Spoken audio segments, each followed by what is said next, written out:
কি রে কাইফা, এত সবজি আনছস কি আরে বাজার থেকে? কি খাম তাহলে না খায় মুয়ে খাম গা। মনি, জি এগুলি কি সবজি আনছো? এগুলো আমি অনেক কিছু আনেছে। ধনিয়া পাতা, আবার পালং শাক। দেখি এখানে বসো তো, দেখি কয়টার নাম জানো, বলো কোনটা কি।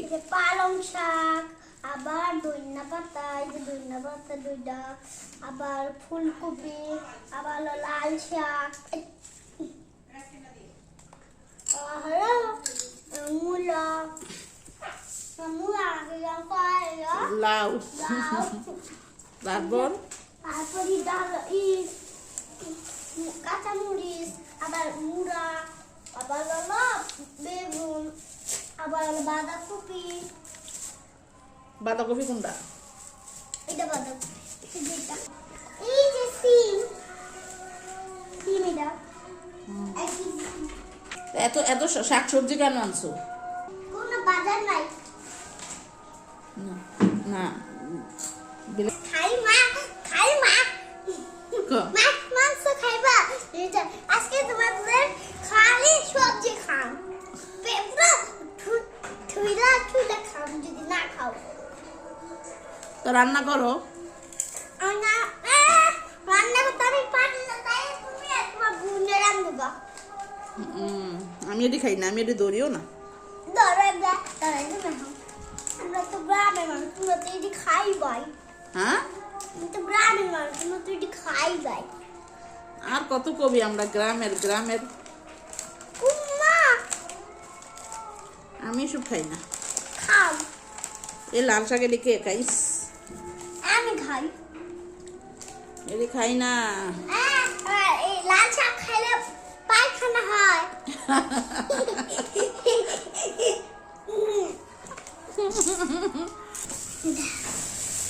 আম্মা আম্মা আমি না সুন্দর একটা বেগুনের গান গাইতে পারি।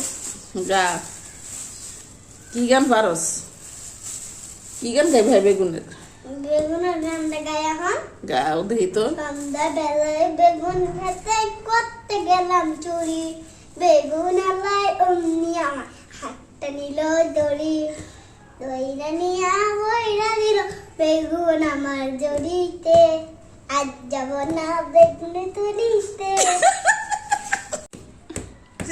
এই বেগুন তো তুই সেট চালাবি। বেগুন শেষ মা। পাক না বলি তো, আমরা কি বেগুন টেগুন খাই না, ফালা। আর মুলা একটা মা মুলা নাকি না কার একটু ফুলকপি গান গাই। গা, আমাদের সবজি কাটা হয়ে গেল। এখানে পালং শাক কাটা হয়েছে, পালং শাক। তারপর এখানে আছে ফুলকপি, ফুলকপি, আলু, সিম, কাঁচামরিচ, ধনিয়া পাতা, পেঁয়াজ। চুলায় লাউ বসানো হয়েছে। লাউর দিক দিয়ে সিদ্ধ হইতে হইতে ওই বুয়াই আবার এসে থালা বাটি দিয়ে গেছে, এই জন্য একটু রান্না দেরি হইল। তো এখানে মাছ ভিজানো হয়েছে। তো একটা কথা, এই পাতিলাটা নিয়ে একজনে আমার কমেন্ট করছিল যে তো দামি মাছ কেন এই পাতিলে রাখা হয়েছে। তার ব্যাখ্যাটা পরে দিচ্ছি, কারণ এদিকে পাতিলের অভাব নেই, ওই তাকেও আছে পাতিল। এটার কারণ হয়েছে কি, এটার কারণ হচ্ছে এই যে যেটা আমার টুমাটি দেখছেন, এটা কিন্তু একটা শিক্ষণীয় বিষয়, আপনারাও শিখবেন।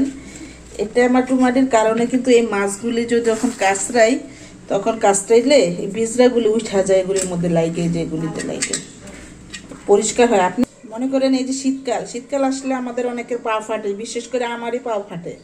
তা আমি যদি এই টাইস করে এটার মধ্যে পাউডি ঘষি, আমার পাউটা কি ফাটাগুলি মজবে? যাবে? যাবে না। আবার এই ভালো একটা পাকার মধ্যে ঘষলেও যাবে না। তখন কি করতে হবে, একটা আধা ভাঙ্গা পাকা, মানে যেটা আস্তর ছাড়া, ওইটার মধ্যে যদি ঘষি তাহলে আমাদের পাগুলি পরিষ্কার হয়। ঠিক মাছেরও এরকমই বিষয়, এটার মধ্যে ঘষলে মাছগুলি ভালো পরিষ্কার হয়। কারণ ঢাকা তো আর অত ইয়া নাই, ইট পাথর নাই, এই জন্য কিন্তু পাতিলাটা ব্যবহার করা হয়েছে। তো যে ভাই কমেন্ট করছিলেন তাকেও ধন্যবাদ। বুঝে নিয়ে বাড়ি থেকে ভাবিরে বইলেন যে এরকম ট্রাই করতে দেখবেন। তো এখন আমি মাছগুলি ধুইব। তো এই যে লাউ দিয়ে শিং মাছ আজকে রান্না করব। এই যে শিং মাছ আমার বোনে আগে কেটে রাখছিল,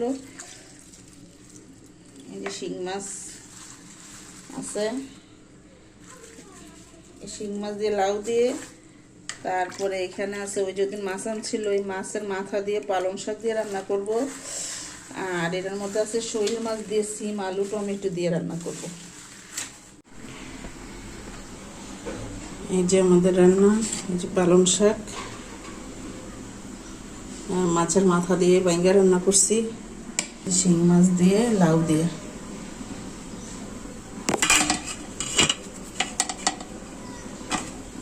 আর এই যে মাছ দিয়ে ফুলকপি সিম আলু টমেটো দিয়ে ওঠানোর আগে ধন্যবাদ দিব।